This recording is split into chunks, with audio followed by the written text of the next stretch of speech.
Hello and welcome to a Health Podyssey. I'm your host, Alan Weil.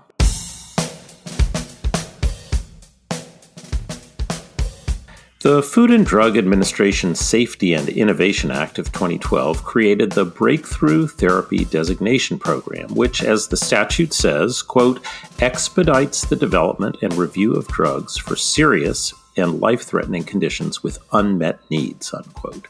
This program is one of a number of programs designed to accelerate approval of new priority medications.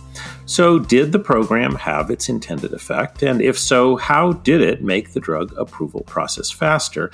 These are the questions we'll discuss in today's episode of A Health Podyssey. I'm here with Jennifer Kao, assistant professor at the UCLA Anderson School of Management. Dr. Kao and co-authors published a paper in the July 2024 issue of Health Affairs assessing the effects of the FDA's Breakthrough Therapy Designation Program on the time that it takes to get a drug approved. They found significant positive effects focused on the late stage of the development process. We'll discuss these findings in more detail in today's episode. Dr. Kao, welcome to the program. Thank you for having me, Alan. It's a pleasure to be back. It is great to have you back, and we don't have a lot of those, so welcome. And we like in our show to sort of make sure people sort of understand the lay of the land. I have to say that drug approval is not something I'm expert on, and I've been working in healthcare for a long time. So maybe it would be best if you could start by just describing the Breakthrough Therapy Designation Program, why it came into place, what it does, and we'll put that in the context of drug approval in general. But let's start with the program itself. Absolutely. So the FDA's Breakthrough Therapy Designation Program, and I'll refer to that as the BTD program just for short, is a relatively new regulatory program to increase patient access to safe and effective therapies. Now, to understand the purpose of this particular program, it's important to know that the standard drug development process is expensive and it's time intensive. In fact, existing estimates indicate that a late stage trial on average costs more than $50 million and can take more than 4 years to complete. One reason we care a lot about this is because the high financial and opportunity costs may cause drug developers to underinvest in precisely the important new drugs that we care so much about. And so to address these challenges, policymakers, they've introduced regulatory interventions to accelerate drug development over the years. And the most recent regulatory mechanism is indeed the BTD program. A fun fact is that just earlier this month, it was the BTD's 12th year anniversary. Now, what does the BTD program do? Well, the BTD program specifically targets, as you noted, drugs for serious and life-threatening conditions with unmet needs. So we think about this as targeting important drugs.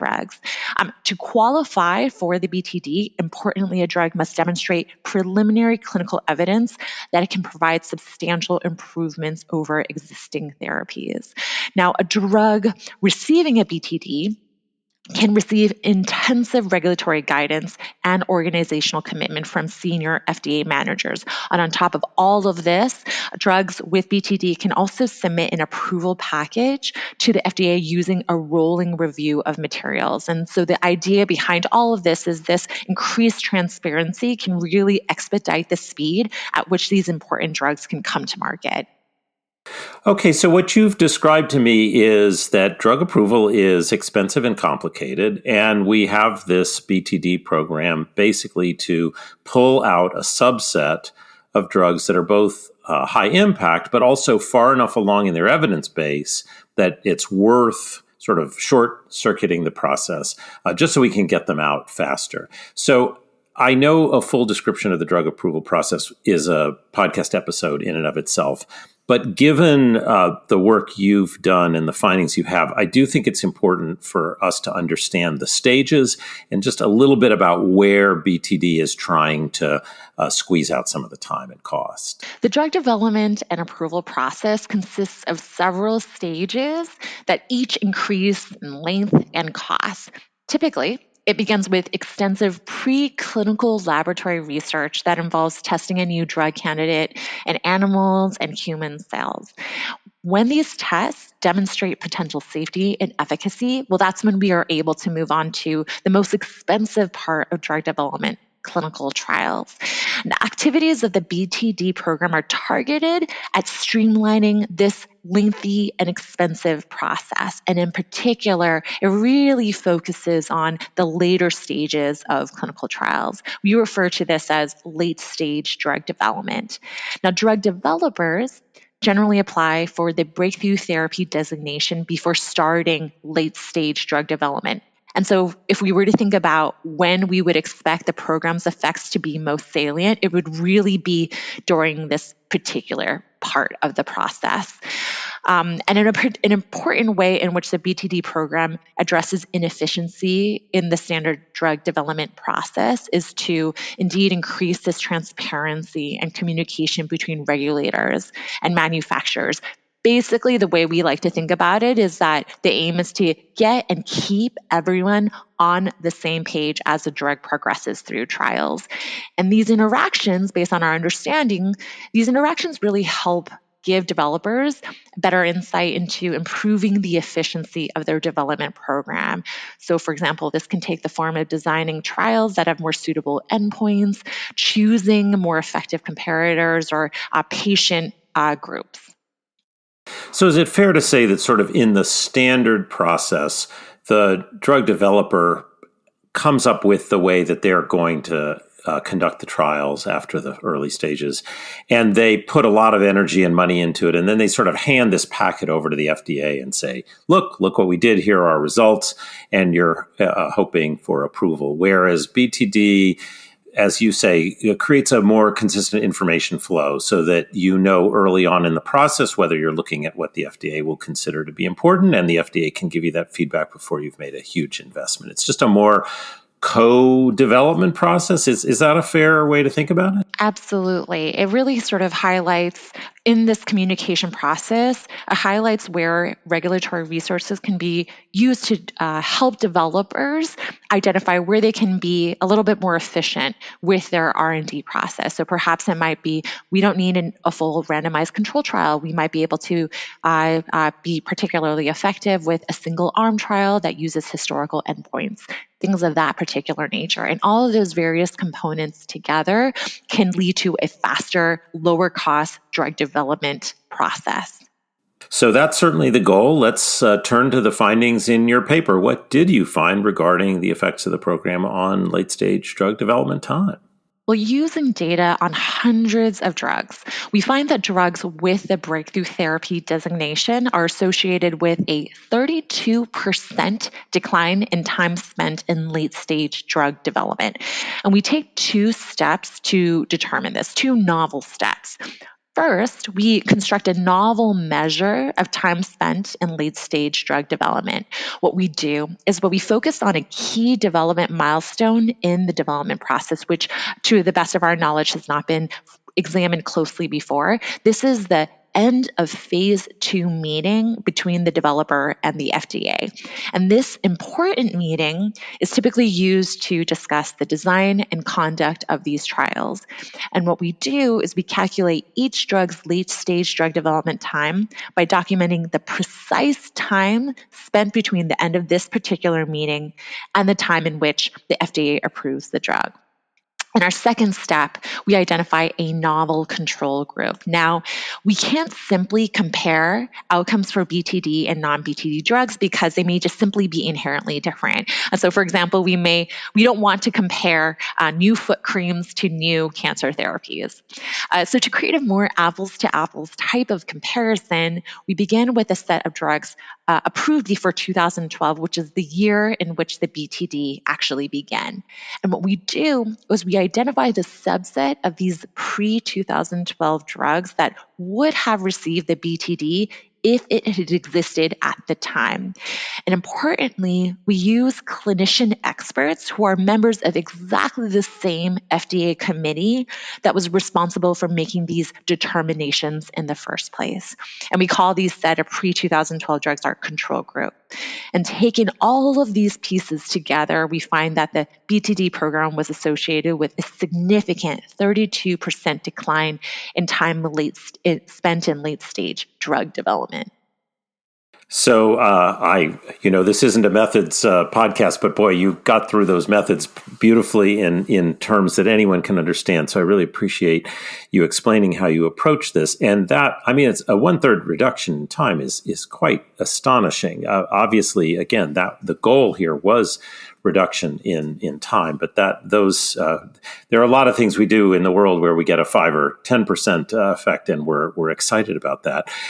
Just to stick with the results for a moment, can you say a little bit about what you found, differences across the different drug developers? I thought this was interesting. Yes, our analysis revealed some really striking patterns.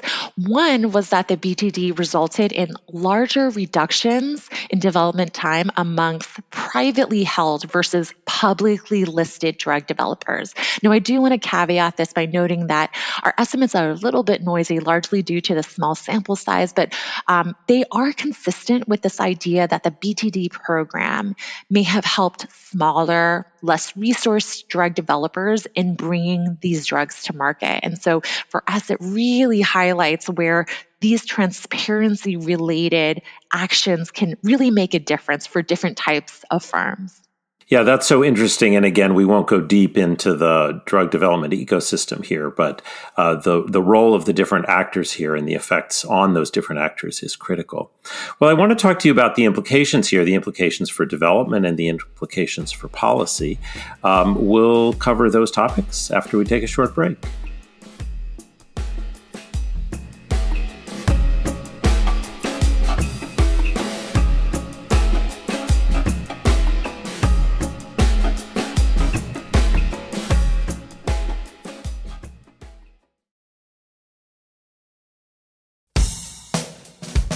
And we're back. I'm speaking with Dr. Jennifer Kao about the FDA's Breakthrough Therapy Designation Program, BTD. Before the break, we learned that overall there was almost a 1/3 reduction in the time that it took between this critical meeting that's a stage of development and the final approval of the drug. So from a consumer perspective, the first thing you think is, wow, these drugs are available faster. That's good.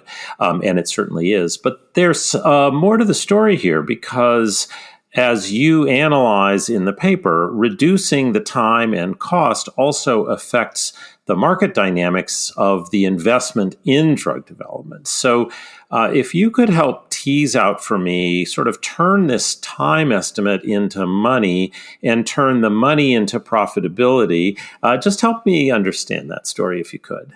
Yes. So in our paper, using some back of the envelope calculations, what we find is that from the developer's perspective, this BTD induced reduction in development time would lower the revenue needed for a drug to achieve profitability by up to 18%, which we find very striking. But I want to be clear that these cost savings aren't, the effects of these cost savings aren't limited to just drug developers.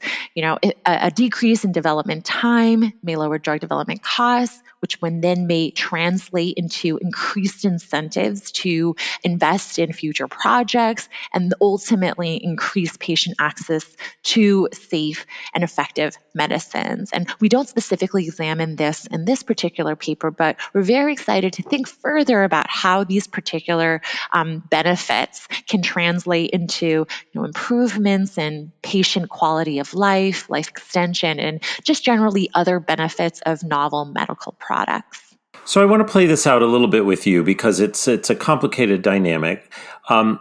Drug prices are not directly tied to drug input costs. We know that from research. And so the fact that, again, I understand it's a back of the envelope, but the fact that you've reduced drug development costs by up to 18% doesn't mean that prices will be 18% lower. We should be clear about that.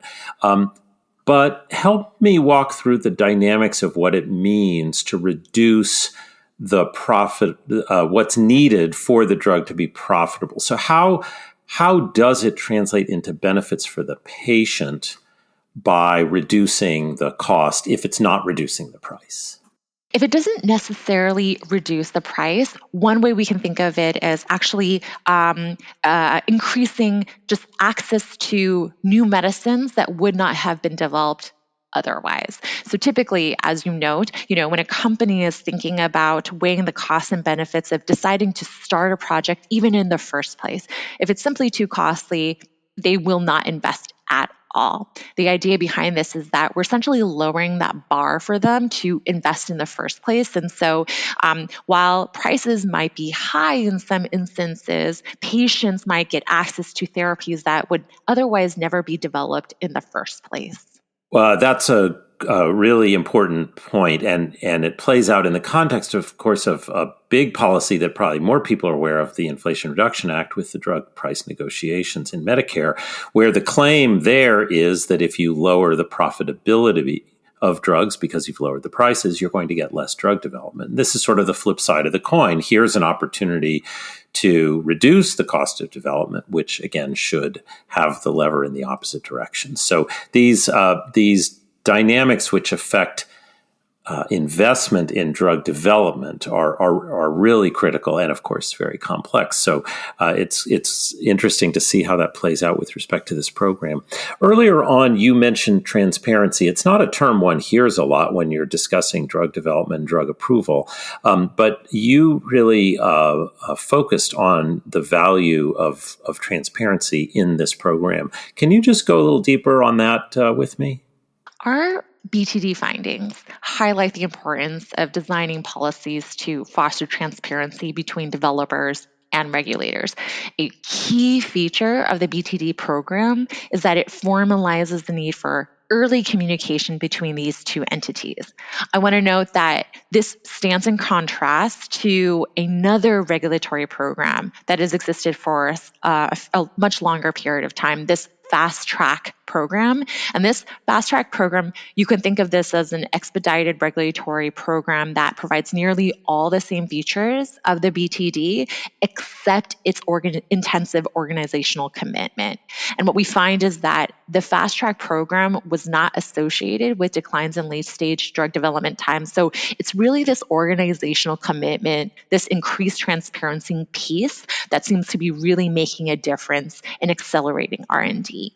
And I'll also note that in keeping with the importance of transparency, we've made much of the data used in this study publicly available. This data has information on drug characteristics, approval dates, end of phase 2 meeting dates. And our hope is that this data will really stimulate further research in this area, because we truly do believe that this transparency component is very important. What's striking to me as you describe this is that we often think fast, particularly when it comes to something like drug approval, must mean you're lowering the bar. Well, we're cutting corners, and what you're describing is what I would consider to be an efficiency gain. We're not cutting corners. We're reducing steps in the process that take time but don't necessarily add value. And so by improving information flow, we can have the same standards for review, but we can just get to those places faster. Is that, am I characterizing that right, or am I being too optimistic here? Absolutely. We are very optimistic. And I'll note also, to sort of add to this, that the BTD program was not accompanied by any additional FDA resources, such as user fees. And so this really highlights for us that even under resource constraints, regulatory policy can be designed to work much more efficiently. And it also raises a really interesting and important question of whether better resource regulators might be able to expedite the drug development process even further, for example, by targeting these earlier stages of drug development. But more generally, this highlights that even under regulatory constraints, we can push ourselves further in what economists like to refer to as the productivity frontier. We can be a little bit more efficient.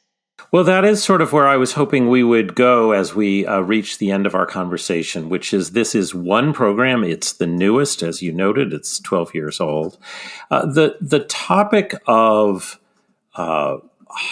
expediting and paying for and reducing the cost of the trials and the processes necessary for drug approval, that's been around for decades. Some of these programs have been around, as you note, for much longer.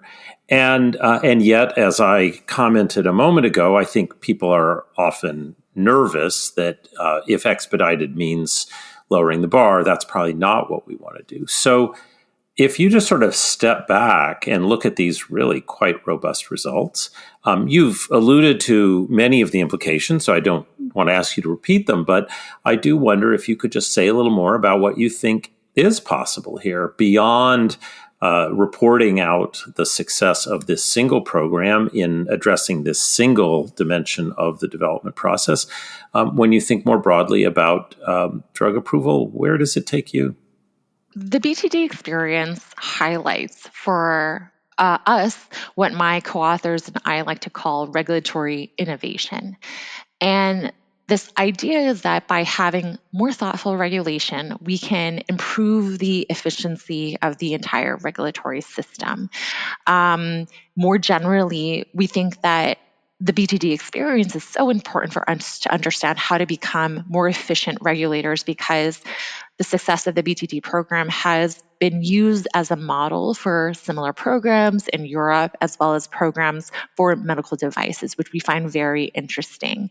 And so thinking about how we might be able to dedicate agency resources, how we might be able to foster transparency, those are very nice levers for us to navigate and improve the system currently. Well, given the stakes here for patient health and for affordability, that seems like a good goal. And also, as you note, innovative regulatory reforms can be quality improving and not quality reducing, and hopefully address some of the concerns people might otherwise have about how these processes are revised.